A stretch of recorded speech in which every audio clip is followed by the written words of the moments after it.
ಇನ್ನು ಮುಖೇಶ್ ಅಂಬಾನಿ ಒಡೆತನದ ರಿಲಯನ್ಸ್ ಕಂಪನಿಗೆ ಕೇಂದ್ರ ಸರ್ಕಾರ ಶಾಕನ್ನು ಕೊಟ್ಟಿದೆ. ಅತಿ ದೊಡ್ಡ ಮೊತ್ತದ ಟ್ಯಾಕ್ಸನ್ನು ನೀವು ಪೇ ಮಾಡಬೇಕು ಅಂತ ನೋಟಿಸನ್ನು ಕೂಡ ಕೊಟ್ಟಿರುವಂಥದ್ದು. ಅಂಬಾನಿ ಕೇಂದ್ರ ಸರ್ಕಾರಕ್ಕೆ 24,522 ಕೋಟಿ ರೂಪಾಯಿ ಪಾವತಿಸುವುದಕ್ಕೆ ನೋಟಿಸನ್ನು ಕೂಡ ಕೊಡಲಾಗಿದೆ.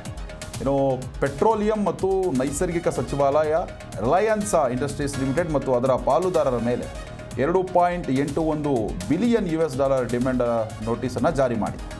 ಇದು ಟ್ಯಾಕ್ಸ್ ಅಲ್ಲ, ಬದಲಾಗಿ ಒಂದು ಏನು ಪೇ ಮಾಡಬೇಕಾಗಿದೆ ಸರ್ಕಾರಕ್ಕೆ, ಅದರ ಒಂದು ಅಮೌಂಟು. ಇನ್ನು ಸರ್ಕಾರಿ ಸ್ವಾಮ್ಯದ ONGC ನೆರೆಯ ಬ್ಲಾಕ್ನಿಂದ ವಲಸೆ ಹೋಗಿರಬಹುದು ಎಂದು ಹೇಳಲಾದ ಒಂದು ನೈಸರ್ಗಿಕ ಅನಿಲವನ್ನು ಉತ್ಪಾದಿಸಿ ಮಾರಾಟ ಮಾಡಿರೋದ್ರಿಂದ ಬಂದ ಲಾಭದಲ್ಲಿ ಸರ್ಕಾರಕ್ಕೆ ಇಷ್ಟು ಹಣವನ್ನು ಅವರು ಪೇ ಮಾಡಬೇಕಾಗಿದೆ. ರಿಲಯನ್ಸ್ ಇಂಡಸ್ಟ್ರೀಸ್ ಲಿಮಿಟೆಡ್ ಮತ್ತು ಅದರ ಪಾಲುದಾರರ ಮೇಲೆ $2.81 ಬಿಲಿಯನ್ ಡಿಮ್ಯಾಂಡ್ ನೋಟಿಸನ್ನು ಕೂಡ ಜಾರಿ ಮಾಡಿದೆ.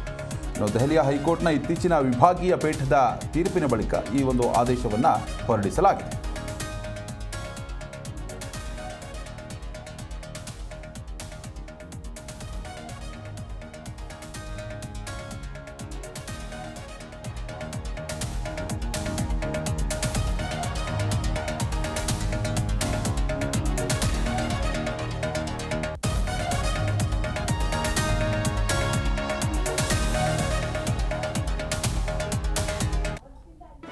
ಜಿ ಕನ್ನಡ ನ್ಯೂಸ್ ಈಗ ನಿಮ್ಮ ಮನೆಯಲ್ಲೇ ನೋಡಿ.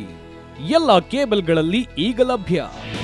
ನಿಮ್ಮ ನೆಚ್ಚಿನ ಜಿ ಕನ್ನಡ ನ್ಯೂಸ್ ಈಗ ಸನ್ ಡೈರೆಕ್ಟ್ ನಲ್ಲಿ number 292, Tata play number 1664, Jio TV number 1334, NXT digital number 30, in cable number 30, city networks 51, U digital number 162, GTPL number 17, Rockline telecommunications number 42, Shri Basaveshwara cable number 168, rural cable network 60, Vinayaka digital 57, Abhishek cable 821, city channel 53, Siddeshwara cable network 57, V4 digital Infotech 628, Surya digital networks 53, Gajanan digital number 836, Malnad Infotech Private Limited number